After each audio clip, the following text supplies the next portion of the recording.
বলুন। হ্যাঁ কৃষ্ণ, তারা 1 মিনিট দাঁড়া।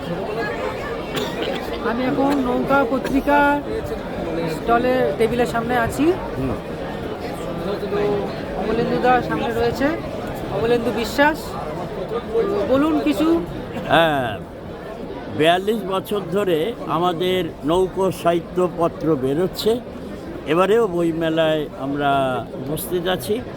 গিল্ডের বইমেলায় দীর্ঘ বছর ধরে আছি।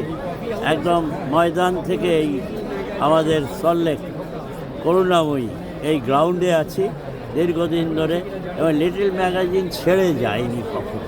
যে 42 বছরে একটা কবিতার ইতিহাস নিয়ে বসে আছে কি, এবং গবেষণার কাজে যাতে লাগে সেই ধরনের কবিতার চেয়ে কবিতা বিষয়ক গদ্য বা প্রবন্ধে আমরা জোর দিই, আর নতুন তরুণ কবিদের অনুসন্ধান করি। সবাই ভালো থাকবে, ব্যাস।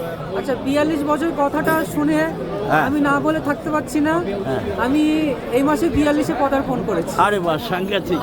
একজন 42-এর যুবক যে সাংবাদিক না, বা সাংবাদিক নই আমি। ব্লগার যাই বলে কিনা, সে 42 বছর দাঁড়িয়ে আছে, আর আমি 42 বছরে একটা সম্পাদনা সন্তানকে বড় করেছি 42 বছরে। একটা সাংঘাতিক সময়ের সন্ধিক্ষণ, হ্যাঁ, যে সেটাই। 42কেই আমার নিজের আন্তরিক শুভেচ্ছা, অপুরাণ ভালোবাসা। সবাই ভালো থাকবে, ঠিক আছে।